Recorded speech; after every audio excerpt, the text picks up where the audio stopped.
Alex. Yes, Sarah?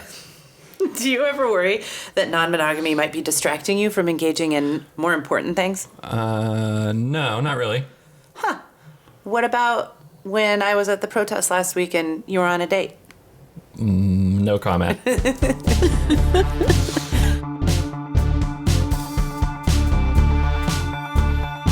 Welcome to Mistakes Were Made, a podcast about non-monogamy for messy people like us. I'm Sarah. I'm a queer, non-monogamous therapist and increasingly agitated anarchist rabble-rouser. And Who wrote this? I'm her husband, Alex, a closet conservative who only pretends to be progressive to get laid. And I'm Jessica here, producing, resident monogamist, and I'm the person who takes the kids to fast food when Sarah's at a protest and Alex is out on a date. But actually, one of the formative experiences in Alex and my friendship was bailing Sarah out of jail after a politically motivated incident. That's generous. Yeah. That's generous. Thank you. She was truly a political prisoner for 4 hours on New Year's Eve in 1999. And that's not the only time that I've run jail support for you, let's say. Not the only time. It's true. No. You're really good at it. Thank you. Anytime. I have to say, when I make that phone call and your voice is on the other end, I feel better. So thank you. It's one of my life's greatest honors to be a jail phone call. It's funny. They say like that you marry someone who's like your father or whatever. And when you got arrested in 1999, your father was like, let her rot in jail. It was. And I am now taking the same position.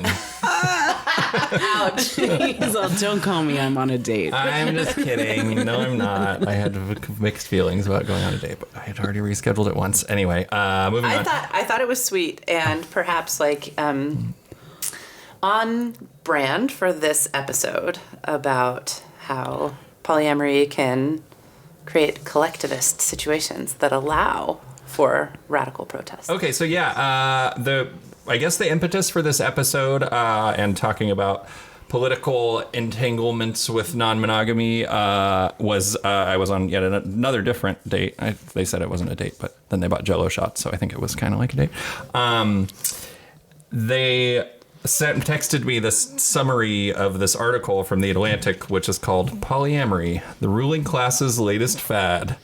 And it was horrifying, like especially the condensed version of it. I was just like very unhappy. I also was very unhappy. Yeah, then I told you about it. I feel like you got halfway through the title and I was already yelling. Yeah. And so I just read that part and then I had to get past the Atlantic paywall. And once I did, I realized the article was from February. So it's not the most timely, but still, we were reacting to it. Why are we talking about it now? I mean, other than just we had a big reaction to someone sending it to us, but why else? Well, I noticed that you just came out of our kids' room when you were putting them to bed, yelling about the fascist state for the 5th night in a row. So maybe it has something to do with that. That's how they like to go to sleep. It soothes them. Okay? That's our bedtime routine, is yelling about the fascist state together. As we record this episode, campuses are in revolt in support of Palestine and against the genocide in Gaza. I may or may not be facing charges for protesting the genocide, and it feels like we're on the precipice of something. In short, like everybody else, this week, this month, this year, we want to talk about politics. And as ever, on this podcast, polyamory is our muse. So that's why we're talking about it.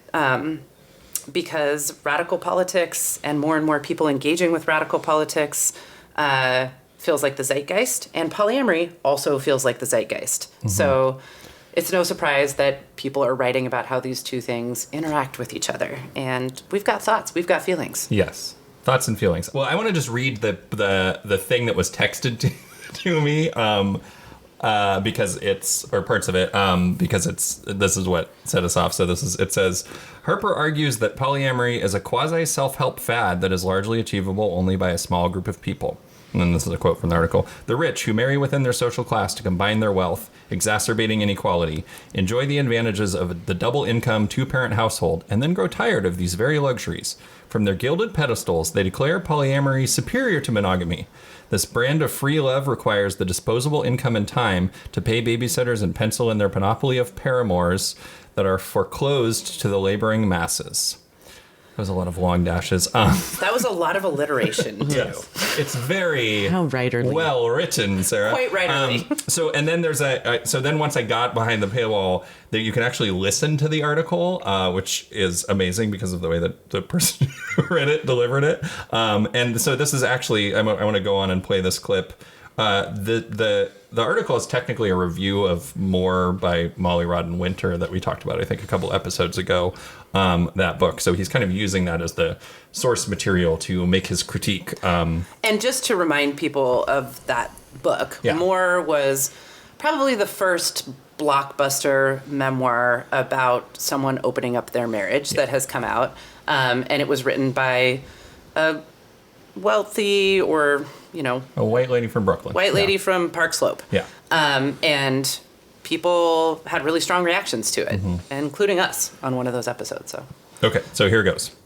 In this way, More is a near-perfect time capsule of the banal pleasure-seeking of wealthy, elite culture in the 2020s, and a neat encapsulation of its flaws. This culture would have us believe that the interminable self-improvement projects, navel-gazing, and sexual peccadillos are the new face of progress.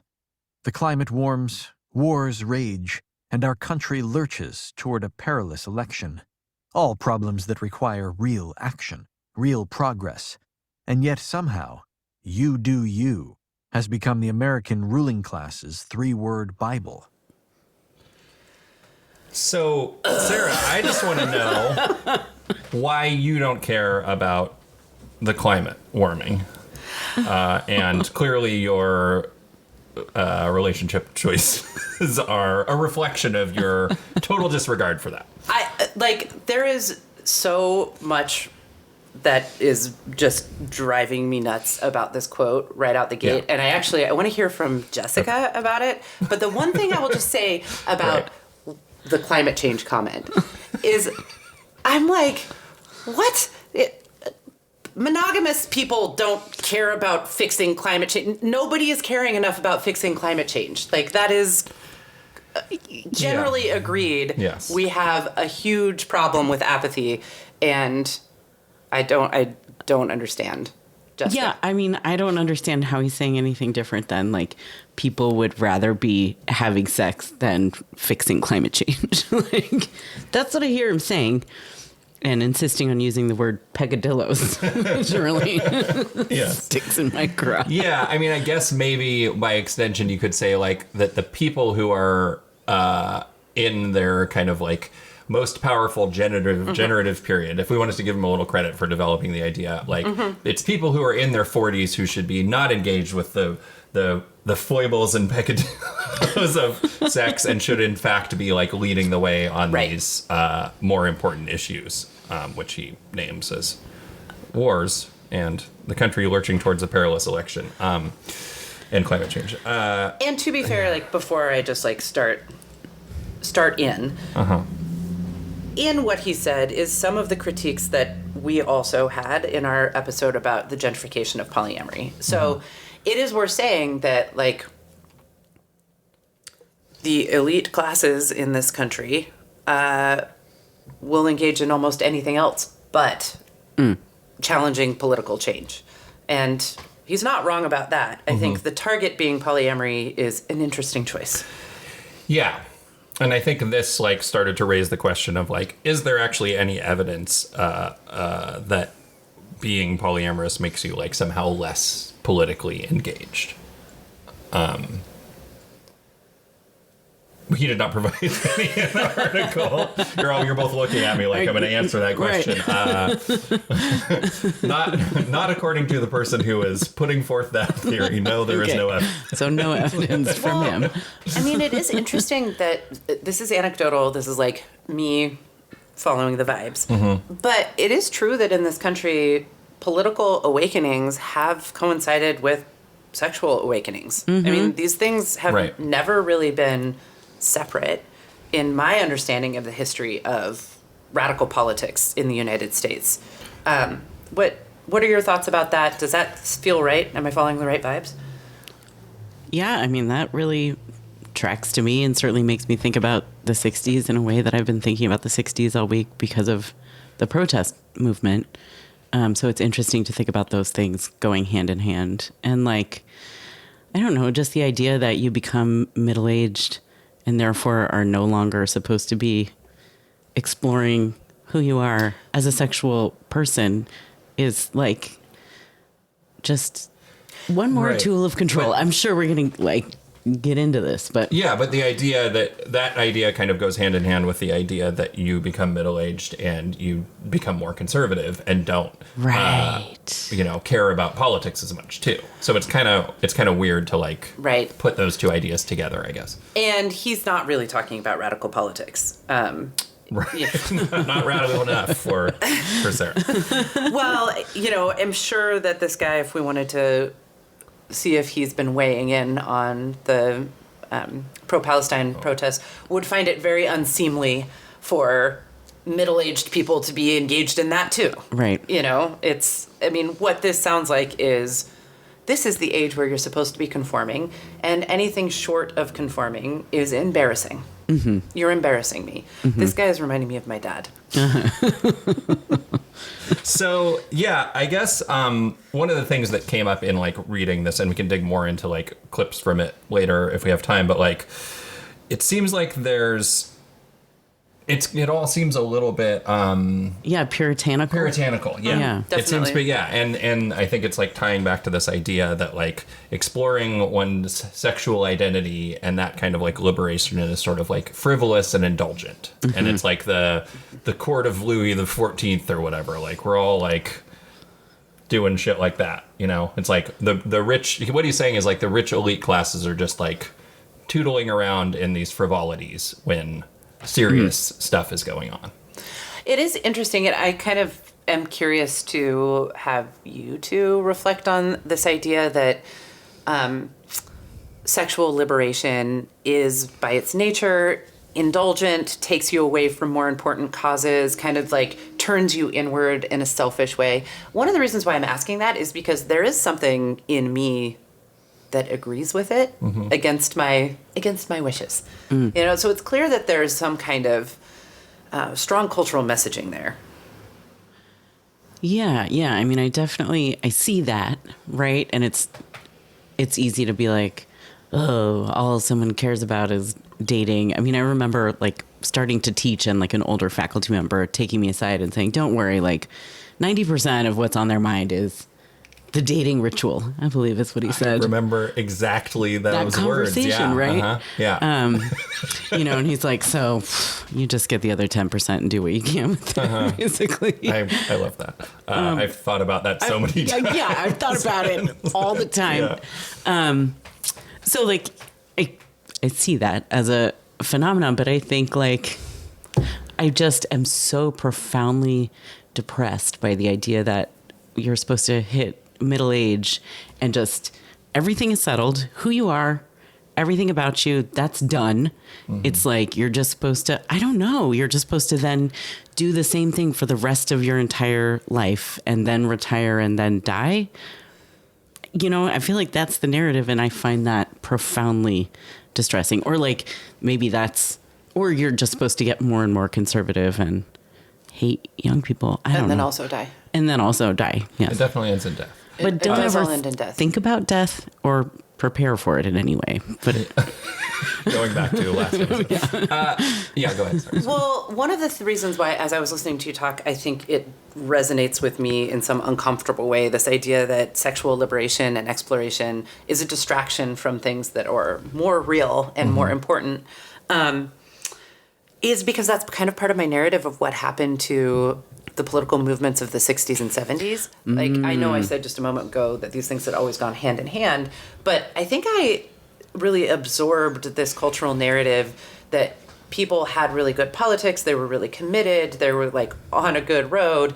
And then they all started having sex with each other and everything kind of fell apart and they all had bad relationships and they kind of like did damage to their kids. And it's not well-founded. It's like a weird feeling that I have. I'm so glad you mentioned that, Sarah, because I was thinking about the same thing and I decided to do a little bit of research because I definitely learned in school. I couldn't remember the name of the book, but in one of my classes that was kind of like American cultural history, they talked about this exact thing that like in the 60s, everybody was like, very free and exploratory and critiquing and radical and stuff like that. And then they kind of turned all of that inward in the 70s. And I tried to kind of look this up, and there's this the Wikipedia article on the Me generation talks about the 60s are remembered as a time of political protests, radical experimentation with new cultural experiences, the sexual revolution, happenings, mainstream awareness of Eastern religions. The 1970s have been described as a transitional era where the self-help of the 60s became self-gratification and eventually devolved into the selfishness of the 1980s. So kind of like what you're saying. So there are so many uncomfortable feelings in this to me. First, a question. Does anyone know who said the personal is political? Which activist? Who did say that? What? Is this a quiz? No, I don't know. I don't know. I can't remember. But I was just kind of curious, like, what political movement they were associated with, which is why I'm asking. Part of why I'm uncomfortable with this is also because I'm a therapist. And so the idea that turning inward, self-exploration, exploration through relationships is ultimately leads to selfishness, which this quote that you just read directly says, is pretty uncomfortable for me too. Well, I mean, as a professional, what's your opinion? Does it? Well, absolutely not. And also, I'm just in real time realizing that I have internalized some of these narratives in interesting ways. I absolutely believe that understanding your own motivations, your mind and emotions, the source of those things, and how it connects to the larger world is something that you do for yourself and for the collective. Yeah. I think the more self-awareness that people have, the better members of the collective they are. But I'm not sure that I've even really fully unpacked all of that now that we're looking at it. Yeah, it's so easy to see. I'll just speak to my own life. I mean, I just think about people who have or haven't done a lot of that kind of exploration and work, and like which ones I feel like I'm in deeper, more connected relationships with, and which ones it stays more surface, or it's just harder, or like I don't feel like I'm able to help them, or they're able to help me with anything that I need, like real life stuff. And what's the difference between those two categories of people? Like a person who has done a lot of self-reflection and exploration. Oh, I mean, I not see. necessarily sexual, but just like spent time on themselves. I think you're talking about therapy. Right. I'm talking about therapy, and I'm talking about my mom, and I'm talking about my dad. Right. And who that are is spoken like a woman who has gone to a lot of therapy. people who were hippies, part of the Me generation, right? totally. I don't know if your dad was a hippie, but My dad was Okay. definitely a Big hippie. time. cool. But he was maybe just in it for the pot. No. He had good politics. Yeah. Sorry, this is a late night episode, so for sound effect, I'm opening a seltzy, a hard seltzy. Nice. I looked it up. This is kind of funny, actually. The personal is political quote is attributed broadly to second wave feminism, and not to a single person. It was in this article, an essay by Carol Hanisch that was titled "The Personal is Political," but she disavows authorship of the phrase. Gloria Steinem has likened claiming authorship of the phrase to claiming authorship of World War II. Like, So, that it's bad? I have no idea what that's Wow. supposed to mean, but I just think it's kind of funny that, like, if this were a thing that a man said, you'd know exactly who the fuck said it, Yes. and he would be laying claim to I it. would and say all that of was these very feminists are collectivist like, of all of those yeah, feminists. exactly. They're like, no, it wasn't me. just kind of bubbled up from the collective. I don't know. Exactly. It was personal to all of us, and then it became political. I'm sure one of their boyfriends said it, and then they took credit. That makes for sense. It. Yeah, that's that tracks. probably true. So yeah. Anyway, the personal is political. So can we talk about my research? I love talking about my research. So I was in the shower Googling conservative polyamory after I started looking up like the actual kind of pathways from 60s progressive radical politics and free love to inward-facing people doing yoga and becoming self-absorbed. And it seems like it's a little more... Doing yoga and buying stocks. Yeah, exactly. Well, that's the crazy thing, is that, so I found this article in Time magazine from November called Polyamory Isn't Just for Liberals, that was written by Christopher Gleason, who wrote that book, American Poly, A History. So he's going back through history and tracing the conservative drivers of polyamory.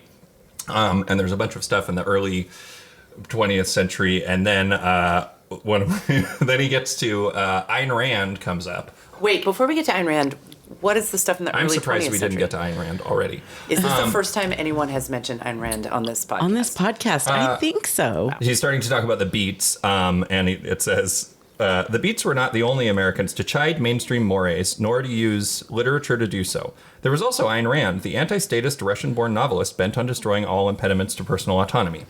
Rand dabbled with ethical non-monogamy, believing that her and her protégé's shared commitment to her philosophy of objectivism provided sanction for their intimacy. So she's like boning her protégé while they're both married. Though they were honest about the relationship, it brought great emotional distress to both their spouses, and her disregard for the feelings of all others involved made it unlikely for polyamorists to claim her as an intellectual forebearer.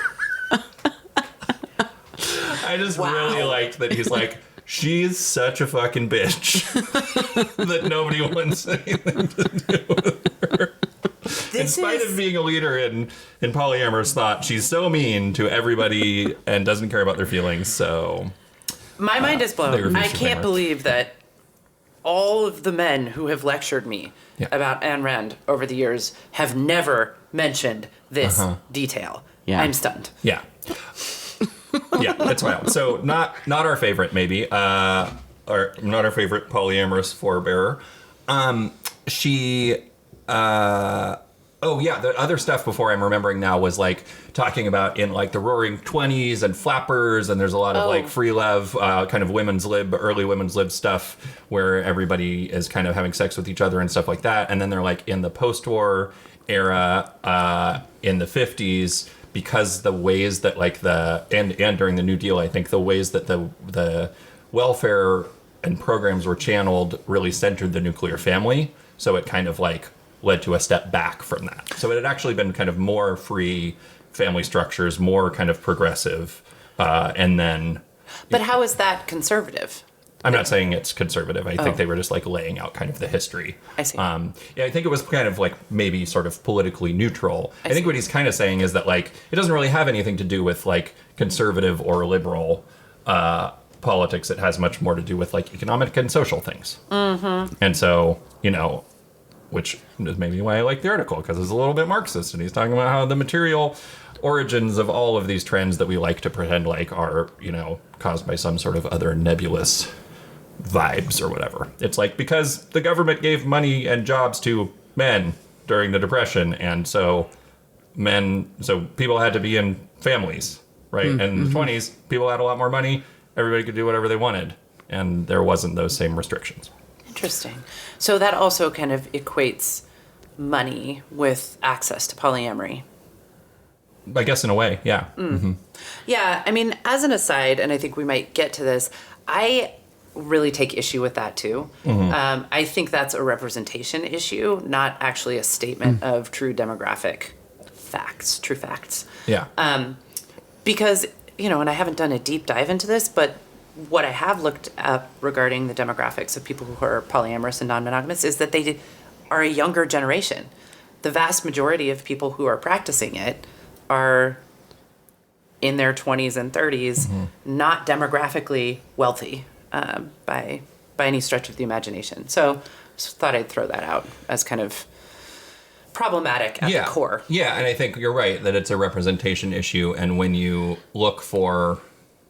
in the, Brooklyn literati or whatever, the coastal elite, and you look for illustrations or examples of anything, then you're going to go to people who are like you, like rich, wealthy, coastal elite, maybe kind of progressive, liberal people, we should say. And so those are the people that end up represented in the books that get published about it, like Molly Rodden Winter, and the articles that get written ostensibly as reviews of those books, and like the whole dialogue becomes a about, hall of mirrors. Yeah, the hall of mirrors where, one elite East Coast person is tearing down another elite East Coast person for being too elite and oblivious. And you're like, what are you guys doing? Yeah. Also, I just realized that in the intro, you were talking about how you're a secret conservative, and then you also wrote this whole section about Ayn Rand in here.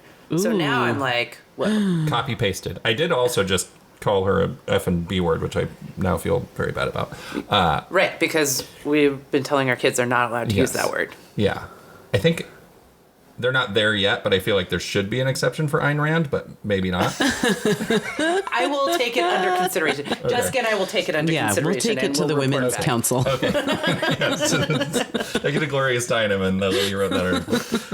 Gloria Steinem would be like, this is like trying to credit World War II. And we're like, okay. That was a weird quote. I'm sorry that I read that because it makes no sense.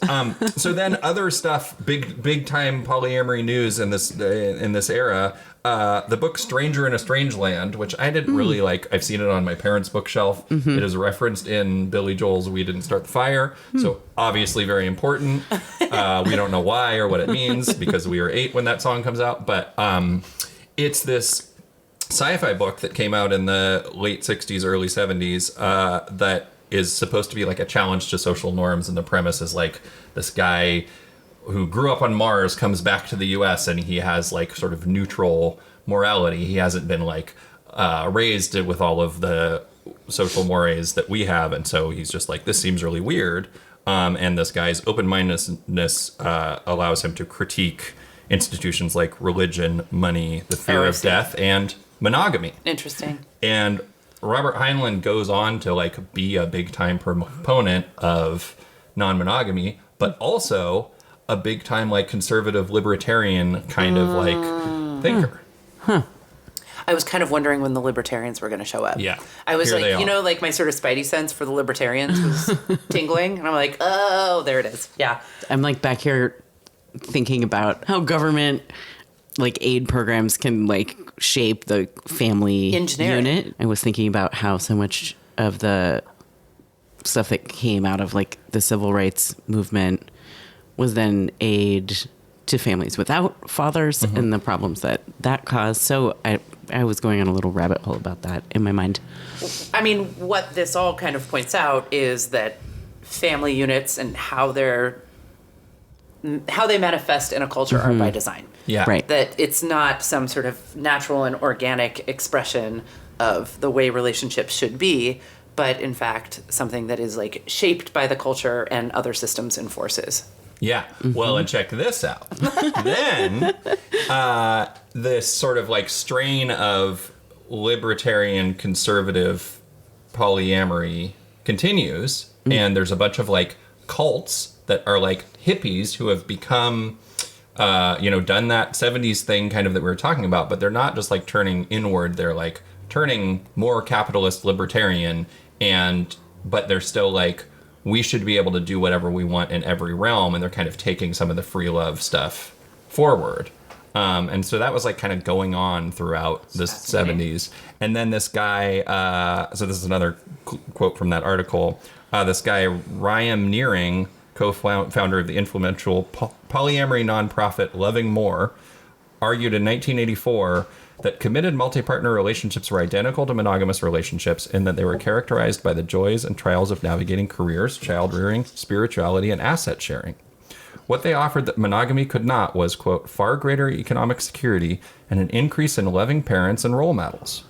For Nearing, ethical non-monogamy meant intimacy without nuclear couple isolation, multiplicity without shallowness.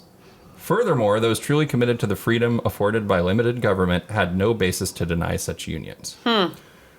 So he's saying, like, we should be free to do whatever we want, and this is actually better, but it's kind of interesting because it sounds sort of like that's a reaction to the, like, breakdown, like this conservative reaction to the, like, breakdown of the nuclear family, blah, blah, blah, like, that you were just kind of referencing, Jessica. What I'm finding fascinating about this, though, is something, it touches back on the Mythbusters episode we did at the end of last season, where we asked the question is, like, are liberal people more likely to be polyamorous or conservative people? And that was one of the myths we busted, right? So this idea that polyamory is adopted by any particular ideological group or demographic or, class is really kind of getting pulled apart. And I think that's fascinating. Yeah, and I think statistically we kind of showed that that wasn't the case. And then when Ricky Thompson was on, we were also talking about, like, the differences in the way that these things present in different parts of the country, and that there's kind of at least perceived to be this binary between liberal progressives being polyamorous and conservatives being swingers. And I did, like, a little bit of research into that, and it seems like that is not really demonstrated, but sort of perceived to be true. And the basis is kind of like conservatives are more comfortable with structure, hierarchy, the idea that, like, you are married to somebody, but then you can also be with other people. And apparently swinging has its origins in the military, in, like, military families that I guess are, like, on deployment or something like that. There was not, like, a lot of detail around that, but that's, like, one of the sort of rumored birthplaces of swinging culture. I can confirm that in my practice, I have encountered families in the military where they speak to this being a kind of underground cultural element to being in the military. To that I must say, hot. To that I must say, who authored World War II? No. It all started in World War II.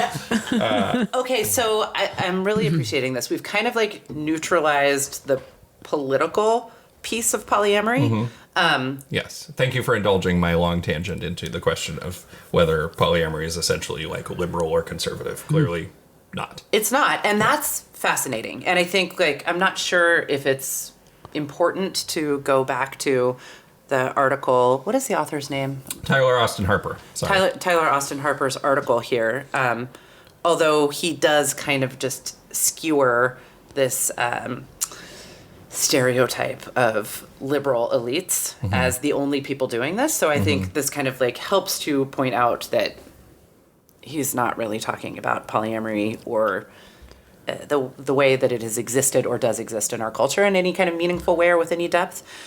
I also want to take this opportunity for you and I to tell some embarrassing stories. Of course, yes. I feel like that we've come to the part of the podcast where we certainly have. People have been waiting, and now it's Alex got to talk about his research. Shut now the fuck up about my research. About mistakes we've made. Extremely interesting, and now we talk about mistakes that we've made. Yeah, so because we have, I think it's fair to say that we have not exclusively interacted with people who had the same political orientation as us out in the world in our explorations of polyamory. I mean, what I would say is over the course of the past 4.5 years or however long we've been polyamorous, there have been these, like, eruptive political moments that we have dated through. And inevitably in those... That our dating has allowed us to completely ignore. Exactly. I don't remember what you're talking about because I was on too many dates. He was on George Floyd who? But for example, in the summer of 2020, we opened up, obviously, that was the uprisings were happening. And at that time, I had a number of encounters on the dating apps and in person where I, like, accidentally ended up on dates with people who had really, really profoundly different political values than I did, or where I would be chatting with someone on the apps and then I would say something to indicate that at that time I was a journalist and I was writing about some of the protests, and I would send people an article or something like that, and then they would just disconnect with me, or they would write some weird political rant and disconnect with me. And I feel like we've entered into a moment like that again with Palestine, where it's really present all the time in dating. And so, I wanted us to reflect. Well, and I want to talk a little bit about, some might say that this would be a good opportunity to broaden your horizon. And I feel like we even had this conversation maybe when you kissed that Trump supporter by the ferry. I'm just gonna say He's gonna say it. That is what happened. Do we get the whole story, or? Yeah. Okay. I just told the best part. But You did. Spoiler alert. I was promised embarrassing stories, and I want to hear them. Yeah. Well, so in the summer of 2020, I guess now that I'm thinking about it, kind of a moment like the one that we're in, protests and uprisings are roiling, and around justice and violence and state violence, and we're headed into an election. And I go on a date with a really wonderful woman who I had a lot in common with. She was easy to talk to.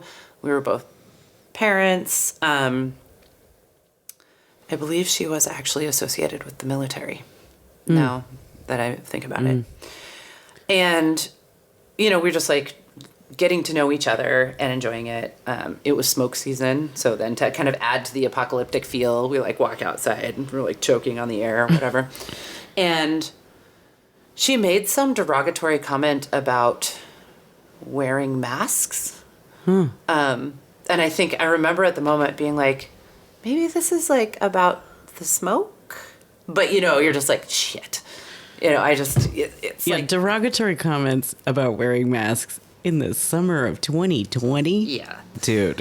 And I was like, what's wrong with masks? And then she was just basically like, well, I don't want the government to tell me what to do. And she should have said that. Well, then I can't see your beautiful face.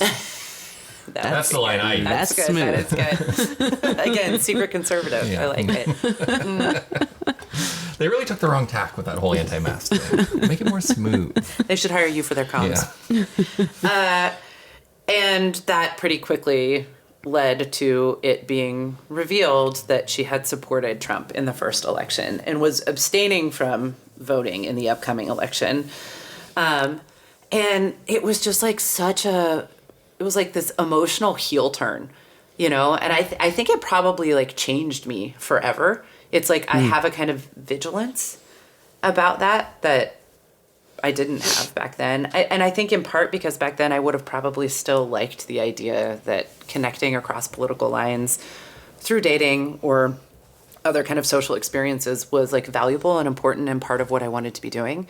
That's what I was going to ask you. Yeah. And I remember at the end, and it's like I was just, honestly, I did not know how to navigate it. I mean, I was honest. I said, well, I mean, my politics. I like sent you my articles, and you know that I have pretty strong politics in the other direction. And I remember her being like, well, why does it matter? Why can't we like still connect with each other? And I was like, I don't exactly know how to address that, but it matters. And I remember her asking if we could kiss, and I said yes. And then I felt so bad about it. And I never heard from her again. It went nowhere. But it was like a very formative experience about like the kind of intersection of polyamory and politics, assumptions that I was making early on that people who are engaging in an alternative lifestyle would share my politics. Also assumptions that I would be more open to connecting with people who had really different political views than I did. And I think I learned I was not open to that in a dating context. I'm struggling with this question because I do think that I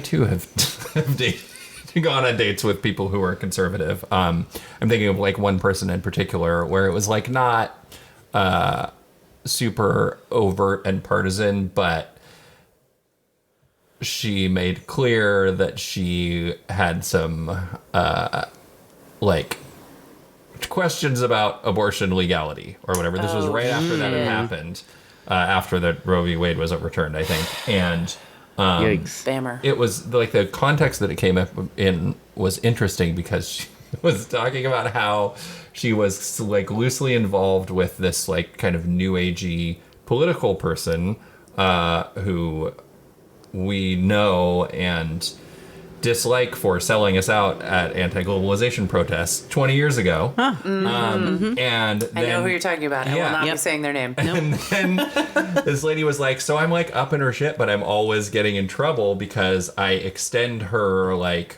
ideas to question like the care for the unborn, essentially. That's not the terminology that she used, but Woof. and it made it sound like she was kind of doing that to fuck with them a little bit, which I appreciated, but also, it was clear based on a lot of other things that she said that she was like sort of, I would say like politically adrift in some ways, and like didn't feel like, probably had come from a conservative, or I think she told me she'd come from a conservative background, and like didn't feel like any mainstream political movements were sort of like representing her. Yeah. That might be giving her too much credit, but I just think it's interesting because it's like having conversations with people like that is valuable, maybe? I don't know. I think that for me personally, this is my personal take on this. I do think it's valuable to have those conversations with people I'm already in relationship with. Right. To have hard, difficult political conversations, and to really like be authentic and vulnerable and go into that space. I don't personally think that it's valuable for me or strategic to do that with people where I don't have any kind of established relationship at this point in my life. Right. Yeah. I think that's Unless I'm writing an article for The Atlantic about it. Atlantic, call me. yeah, in that case, you will reach across the aisle. And this does get into, for me, like, I think a frustration that I had in that conversation and in most interactions with, quote unquote conservatives, that you will often hear this thing that's like, pre-assuming that you are judging them and disagreeing with them before you even get it, and kind of like taking this posture of being oppressed. Yeah. Right? Like, you're going to reject my ideas, so I'm not even going to say what they are because you already have rejected them and you're not open-minded enough to my ideas, which, like, I feel are, in most cases, kind of intrinsically oppressive to other people. So expecting me to be open-minded to your ideas about how you should be allowed to oppress other people seems like this weird circular red herring thing that I don't want to do. But man, that shit comes up a lot, and then it comes up in a bigger way in all of this sort of like discourse about how we should listen to people on the other side. And it's this binary, and you used that language a minute ago to say like you were on the other end, right? Like it's a line, and conservatives are over here and liberals are over here, and if we just like go more towards the middle, then everyone will get along. Ugh. No, because conservative and I would argue like fascist influences in this culture, and it's not influences, like they are the power structure in this country. They have more power. I mean, I think that's also the thing that like we have to keep in mind. This country was founded on those ideals by people who believed in them, and by that I mean like patriarchy, white supremacy, the oppression of other people, the extraction of their labor, capitalism, and profit. Those are the most powerful forces in this country. Meeting them in the middle is not even a conversation. Mm-mm. That's not a thing. It's not a thing.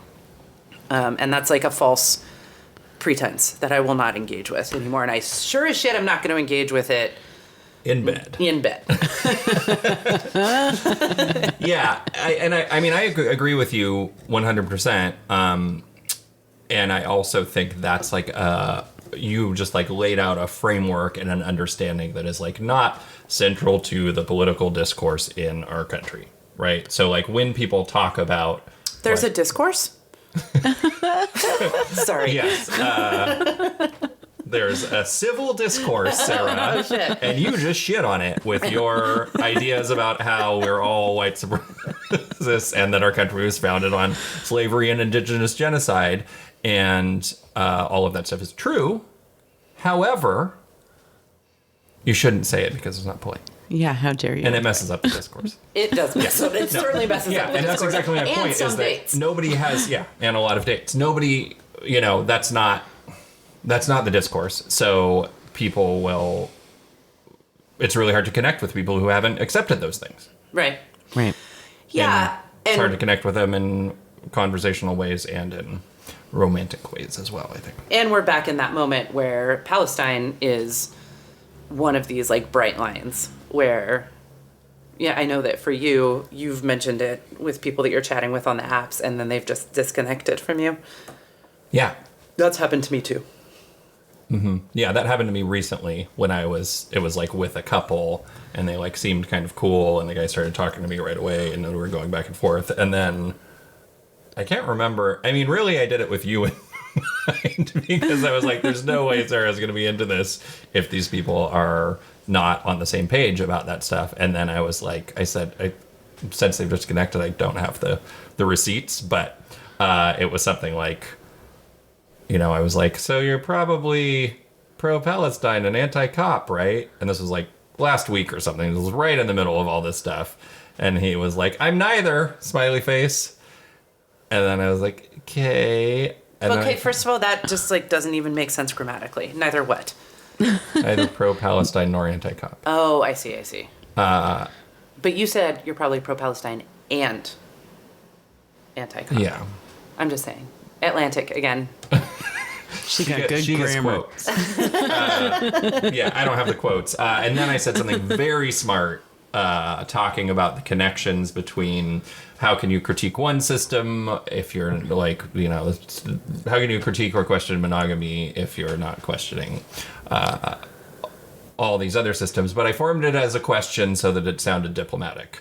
And they were like, You said that to "It's this easy." person on the app?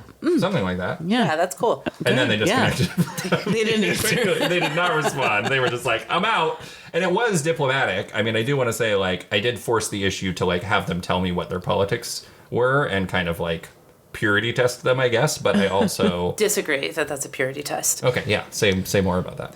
I mean, because we're talking about a genocide, right? Mm-hmm. We're not talking about, like, some sort of, minutia of signaling performative politics. We're talking about what are your feelings about our money in this country fueling a genocide directly and the people who are protesting it being brutalized and arrested. That's not fucking purity. That's like basic morality. I mean, this is the whole thing about meeting them in the middle. Yeah. Their middle is on the wrong side of that morality. Yeah. None of the rest of these politics matter in the face of that. And it's wild to me that we're still acting like they do. And I guess the reason that it matters in that context is that, like the reason for cutting to the chase like that is that that you're wasting your fucking time, right? Like we could have not asked that, gone through a bunch of to-do and then gone out with these people and then kind of found out. Unearthed that. And it's not that it's it's that what that says about everything else, right? I think that's the big deal is that you're not going to be values aligned on all of these other things if you're not values aligned on this, like, this core thing, right? And the reason why we're talking about this in reference to this article, critiquing polyamory is just like a sort of elite trend, an indulgent elite trend that's distracting from real political engagement, is because, like with any kind of relationship structure, sexual practice, people will engage with it in a politicized, aware, thoughtful way, and some people won't. Right. And it is not really a reflection on the relationship practice. I wish that weren't true. Like, I want to just be clear, like, I wish that polyamory was a practice that just, like, drew to it people who were questioning all of these systems and were looking for expansiveness and, like, passionate critique in all directions. That just does not seem to be the case. But that is the case for a lot of people. I think that stuff really like impacts the kind of like sex that you have with people too. Like you can like fuck across the political divide, but you are like fucking in a very like disconnected patriarchal way that is like that is reinforcing those same systems. And like progressive people can have that kind of sex, and conservative people can have that kind of sex, and progressive people can have that kind of sex with conservative people. But I think what I want to be doing is connecting outside of those scripts, right? And you can't do that with somebody who hasn't recognized that those scripts are even there. It sounds a little bit like you're saying the personal is political. Hey! Yeah. Yes, exactly. And Holy maybe shit. That's Gloria what Steinem was right. that's kind of what this article is missing in a lot of ways, is that this is a guy who is just flatly ignoring that possibility, that personal exploration, the kinds of relationships you have, the sort of intimacy that you experience, the way you pursue connection in your life is apolitical at best or anti-political. And in fact, that's just from my perspective untrue. Right. But, also, he just has no critique of capitalism.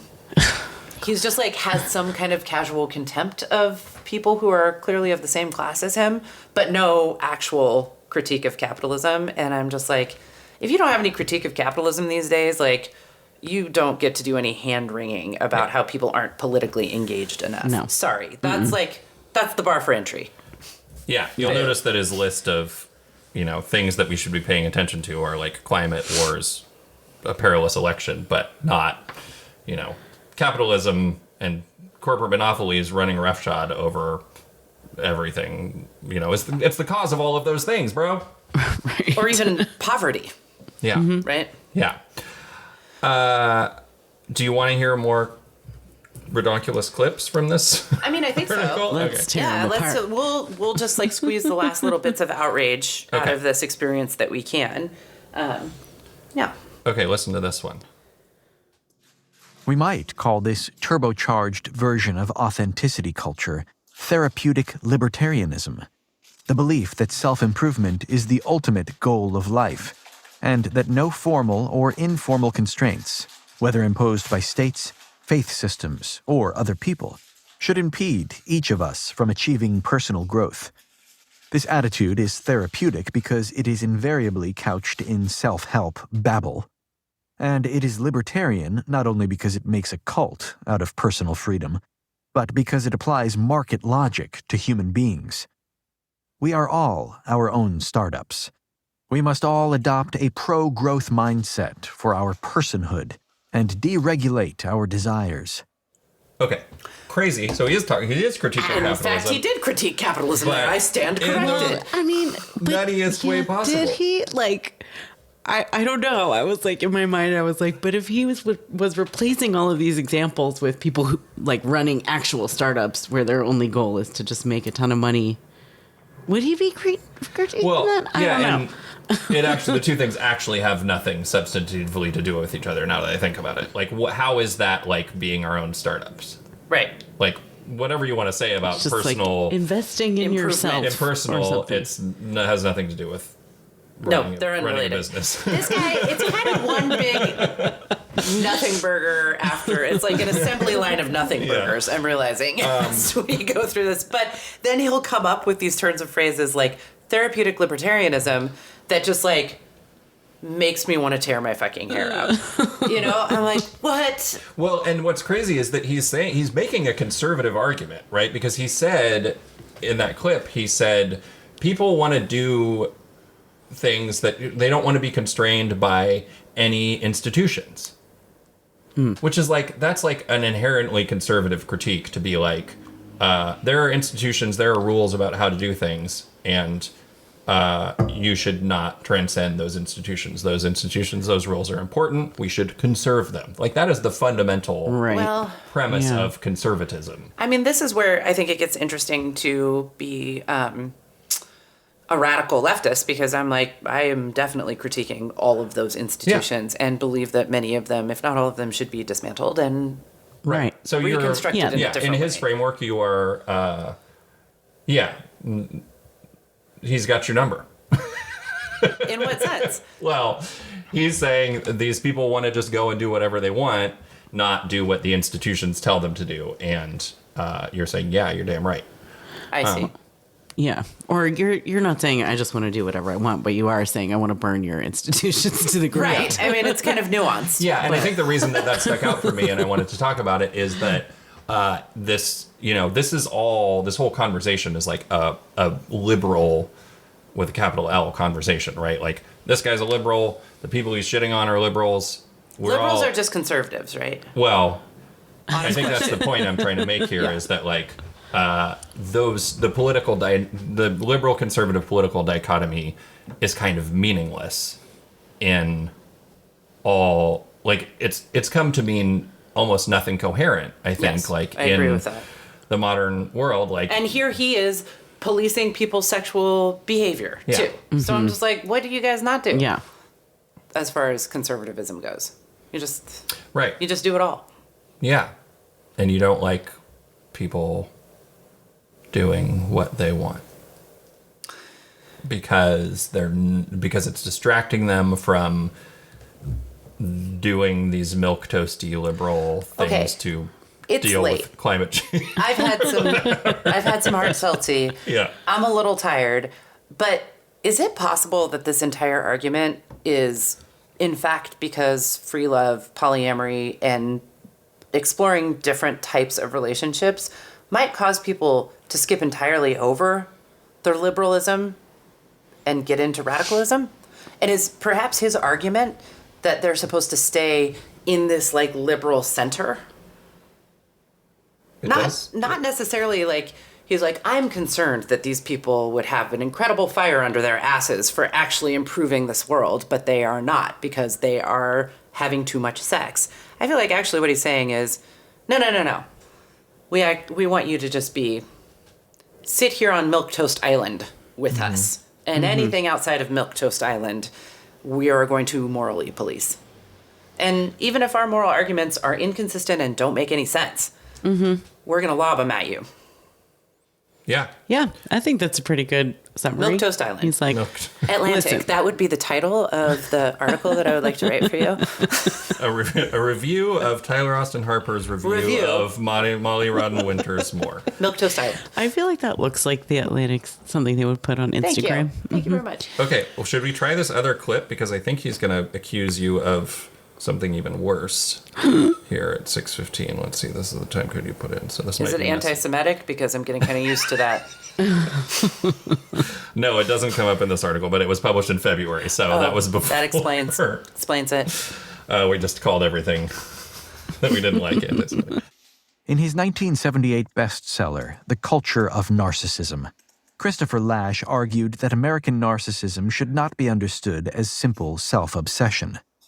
Narcissism is a survival strategy. If we are fixated on finding fulfillment and endless self-reinvention, it is because our own inner lives feel like the only thing most of us have control over. The therapeutic cult of personal growth is a response to external problems that feel insoluble, a future that feels shorn of causes for hope. In an earlier book, Lasch wrote about open marriage as the logical endpoint of a narcissistic survivalist culture. The fear and rejection of parenthood, the tendency to view the family as nothing more than marriage, and the perception of marriage as merely one in a series of non-binding commitments reflect a growing distrust of the future and a reluctance to make provisions for it, Lasch claimed. A couple of things. One, his contempt for what he is describing as wellness culture or therapeutic libertarianism or the cult of the sort of personal exploration, the you do you. I really want to call that out. I don't know if our listeners know this, but I'm a therapist. You did say it at the beginning of this episode and every good. episode that we've ever recorded. I really want to call out that contempt because it is insidious and it's wrong. And the idea that people exploring and understanding their emotions or the ways that their lives and the systems that they live under influence that is somehow shallow and silly and a distraction from what real life is some fucking old-timey bullshit. Well, And like, don't let people make those arguments. They're manipulative and cruel, I would say, actually. I think he would argue that the thing that more serious people do with their internal distress is write articles in the Atlantic about it, rather than go to therapy. It does sometimes feel like in this article, like he does the thing at some point where he's like, this isn't about me. I am happily married. Every single person who has written about polyamory, for any of these, like, since it's been on the bubble or whatever, they all say that at some point. Yeah. As someone who is a happily, monogamously married person. And you're like, did your partner make you put that in? Interesting. It's funny because nobody asked you, That but seems okay. a little insecure, but okay. You're like, leave me alone, perverts. I'm happily married. Stop trying to sleep with me. Oh my God. Yeah, your point stands. It is just kind of like mean-spirited and weird to shit on people's quest for understanding of self and Mental health. and from that quest does not follow like intrinsically something bad. Right. You know, it's like that is a nutty thing to say. I mean, that's the capitulation to hopelessness. I mean, he talks about how people like can't invest in the future and they don't see anything worth like fighting for, and so they just are like turning inward. First of all, I disagree with that characterization of where people are at right now. But to me, the true capitulation of hopelessness would be to lose all curiosity about yourself and your own experience of being alive and how it connects to other people's experiences of being alive. That is the entire definition of hope. You've got to be kidding me. Yeah. Good point. Thanks. Put it in the comments. I'm going to put it in the comments. Yeah, well, that concludes our show. We found it. The meaning of existence. Yeah. We really That got concludes there. our show, our podcast, and all other podcasts that will ever be recorded.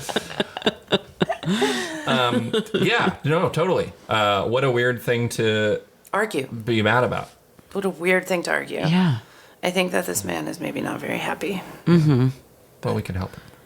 I'm available for dates. I've already established. I don't care about your political orientation. And I might be a secret conservative. Just like you. Try and win him over. Yeah, and I want to just like also call out, there's this other little quote in here where he accuses polyamorous people of the classic crime of wanting to have your cake and eat it too. Which I can't, I mean, I just feel like that's Yeah. Like- just what everybody says about it. Yeah. What do you all think about that quote?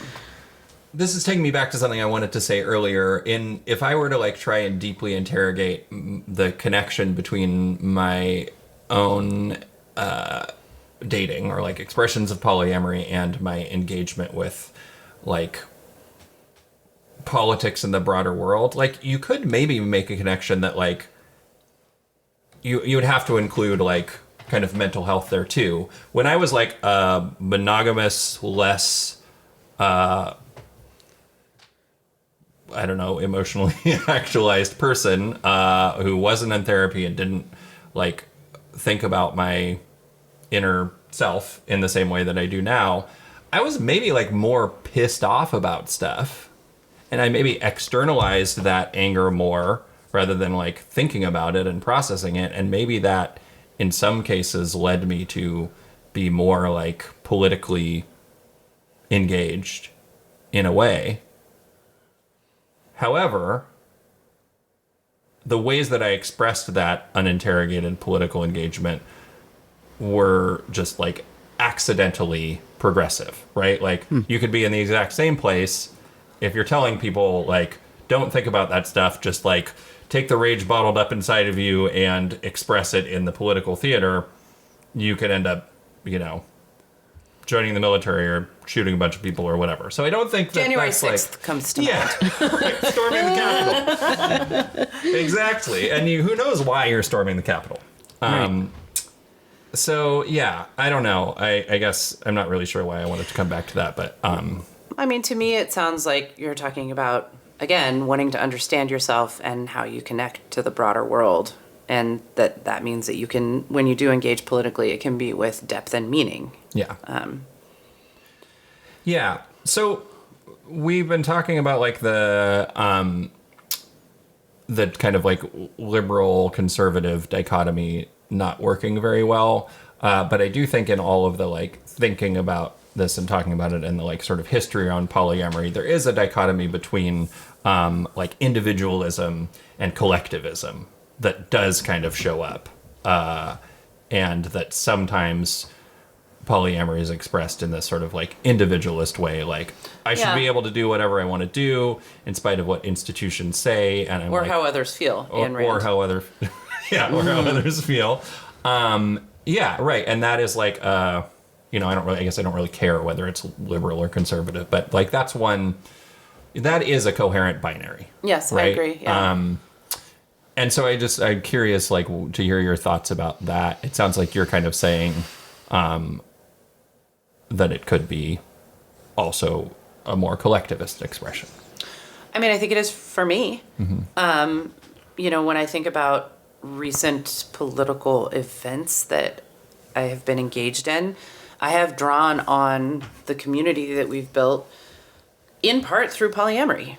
Honestly, actually, a lot of the people involved were people, whether they're people I've been romantically involved with or someone I care about has been romantically involved with, or, they've provided all kinds of care and support for those of us who have been doing more on the ground political action, legal, medical, spiritual, food, childcare, and I personally believe that anything that builds your community and builds an authentic community of care furthers your ability to work for the collective and be politically engaged. I don't think that's actually something that can be done in a meaningful way from an isolated individual position, which is why I also think the personal is fucking political and that these things are connected. And if we aren't interested in building communities of reciprocal like care and like emotional health, then what are we doing engaging in larger political issues? Like, how do we not start there so that we can then engage in those larger political issues with real intention and a real vision for something else? Well, and also what are we doing engaging in broader relationship structures outside of like the prescribed ones? Right. Yeah. If you're not going to be doing it with the intention of creating like mutual care, then what's the point? Yeah, exactly. And so if this author wanted to say that, I would agree with him.